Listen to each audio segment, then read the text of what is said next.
Hello दोस्तों, आप सभी का स्वागत है आपके अपने यूट्यूब चैनल एस इंस्टीट्यूट में। आज हम क्लास 10वीं का हिंदी जो कि सेकंड चैप्टर 20 के दांत, जिसके लेखक है नलिन बिलोचन शर्मा, जो कि इस वीडियो में पूरा क्वेश्चन बताने जा रहे हैं। तो इस वीडियो में बने रहिए और अपने दोस्तों के पास शेयर कर दीजिए।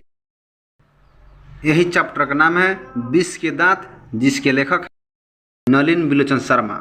यही 20 के दांत के लेखक है नलिन बिलोचन शर्मा, जिनका जन्म 18 फरवरी 1916 ईस्वी में पटना के बदरघाट में हुआ है।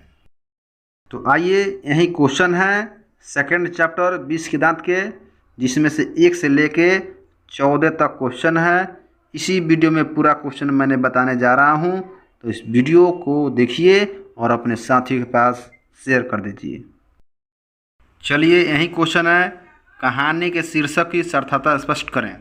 ये जो क्वेश्चन है बहुत वीवीआई क्वेश्चन है, जो कि 2016 में पूछा गया है। चलिए, तो इसका आंसर होगा, इस कहानी में मध्यमवर्गीय सेन के बेटा का नाम कासू है, जो अधिक लाड प्यार के कारण बिगड़ गया है, जिसके कारण मदन कई बार पिटा गया है। लट्टू खेलने क्रम में कासू के दांत को तोड़ दिया है, जिसे 20 का दांत कहा गया है। चलिए, नेक्स्ट सवाल है 2 नंबर। कह रहा है कि सेन साहब के परिवार में बच्चों के पालन पोषण में किए जा रहे लिंग आधारित भेदभाव का अपने शब्दों में वर्णन कीजिए। चलिए, तो इसका आंसर होगा कि सेन साहब अपने लड़के और लड़के के बीच भेदभाव करते हैं। बुढ़ापे में सेन साहब का एक लड़का हुआ है, जिसका नाम कासू रखा गया है, प्यार से खोखा कहकर बुलाया जाता है। लेकिन उनकी लड़कियां हर कार्य पर पाबंदी रखा गया है। उनकी लड़कियां बहुत सुंदर और सुशील है, जिनकी चर्चा दूर दूर तक है, लेकिन उनका पुत्र सीधे इनके विपरीत है। चलिए, नेक्स्ट सवाल है 3 नंबर। खोखा किन मामलों में अपवाद था? तो सेन साहब के परिवार में 5 लड़के के बाद एक लड़का पैदा हुआ, जिसका नाम कासू रखा गया है। प्यार से खोखा कहकर बुलाया जाता है। वह मारपीट जैसे फिजूल कामों का हमेशा अंजाम देता था। जब उसकी बहनें बहुत शांत थी, अतः यह कहा जाता है कि खोखा शरारती के मामले में अपवाद था। चलिए, नेक्स्ट सवाल है 4 नंबर। सेन दंपति खोखा में कैसी संभावना देखते थे और उन संभावनाओं के लिए उनकी शिक्षा कैसी तय की गई थी? तो इसका आंसर होगा कि सेन दंपति अपने पुत्र कासू में इंजीनियर के गुण देख रहे थे। इसके लिए उन्होंने यह तय किया था कि अब कासू शुरू से ही फैक्ट्री में काम को जाकर सीखेगा। चलिए, नेक्स्ट सवाल है 5 का क नंबर, जो कि कह रहा है कि सप्रसंग व्याख्या कीजिए। क्वेश्चन है, लड़कियां क्या है? कठपुतलियां है, और उनके माता पिता को इस बात पर गर्व है। इसका आंसर होगा, उपयुक्त पंक्ति नलिन बिलोचन शर्मा के द्वारा 20 के दांत लिखित कहानी से लिया गया है, जिसके माध्यम से लेखक कहना चाहते हैं कि लड़कियों को किसी भी आज़ादी न देकर उसे प्रतिबंधित रखा गया है। लड़कियां हाथी कठपुतलियां है जैसी है, वह बहुत सुंदर और शांत सुशील है, जिन पर माता पिता पर इस बात पर गर्व है, जिनकी चर्चा दूर दूर तक है। चलिए, नेक्स्ट सवाल है ख नंबर। खोखा के दुर्लभ स्वभाव के अनुसार सेनों ने सिद्धांतों को बदल लिया था। इसका आंसर होगा, खोखा अपने दरवाजे पर आए हुए गाड़ियों को तोड़ फोड़ देता था, परंतु इसके लिए पिता शाबाशी देते थे। अतः सेनों ने गुस्सा न करके अपने आदत को बदल लिया था और मन ही मन दुखी रहते थे। चलिए, ग नंबर होगा इसका क्वेश्चन है ग का।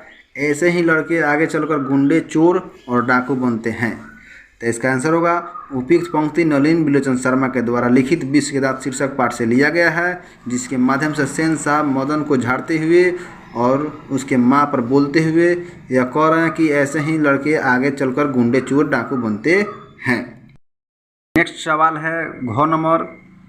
हंस कौवों की जमात में शामिल होने के लिए कौन ललक गया? चलिए, क्वेश्चन बहुत वीवीआई है। तो इसका आंसर होगा, उपयुक्त पंक्ति नलिन बिलोचन शर्मा के द्वारा लिखित 20 के दांत शीर्षक पाठ से लिया गया है, जिसके इस पंक्ति के माध्यम से नलिन बिलोचन शर्मा जी यह बता रहे हैं कि बच्चे खेल के प्रति बहुत सक्रिय होते हैं। जैसे कि मदन और उसके साथी लट्टू की खेल खेल रहे थे, तो अब कासू उस समय खेलने के लिए लग जाता है, और खेल खेलने के लिए जब वह पहुंचता है तो वहाँ अपनी रूप झाड़ते हुए और अपनी अमीरी की ऐंठन चढ़ाते हुए मदन से लट्टू को मांगता है।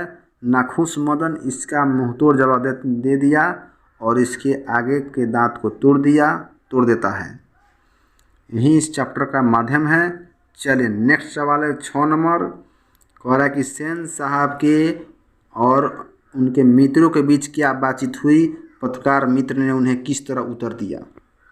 चलिए तो इसका आंसर होगा सेन साहब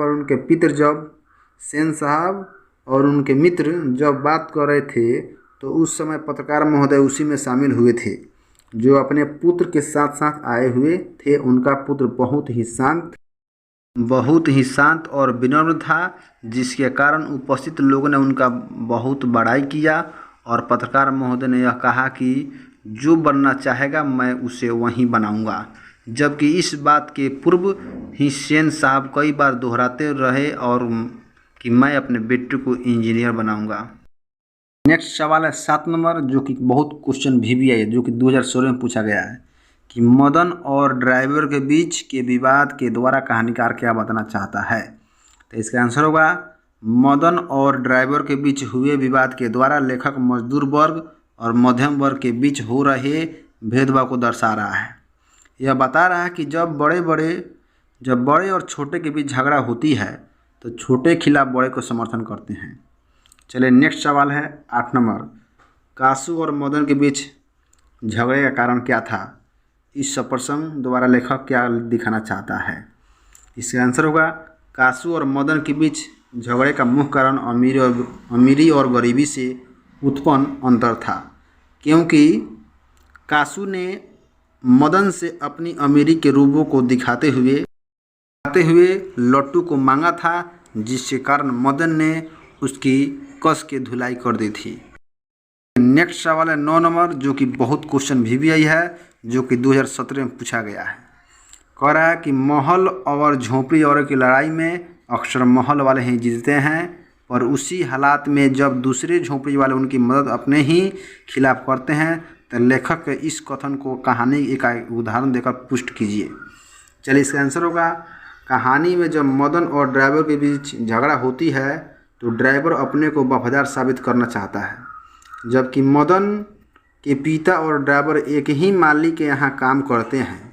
फिर भी मदन ड्राइवर को नीचा दिखाना चाहता है।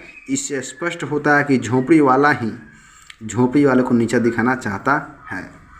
चलिए नेक्स्ट सवाल है 10 नंबर। रोज रोज अपने बेटे मदन की पिटाई करने वाला गिरधर मदन द्वारा कासू की पिटाई करने पर इसे दंडित करने के बजाय अपनी छाती से क्यों लगा लेता है।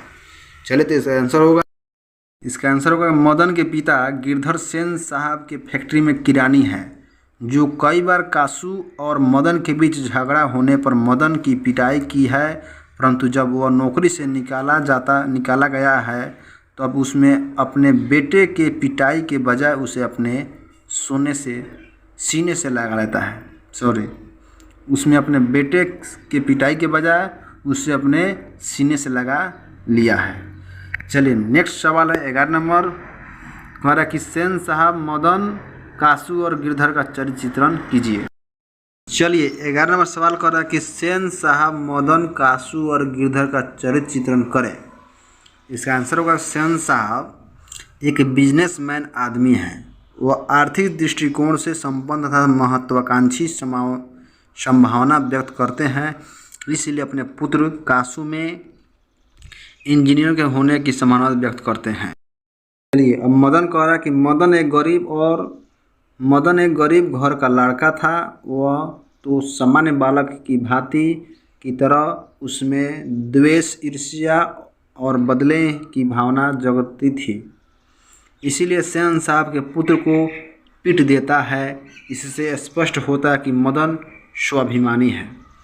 अब कासू की बात करते हैं तो कासू सेन साहब का इकलौता पुत्र है।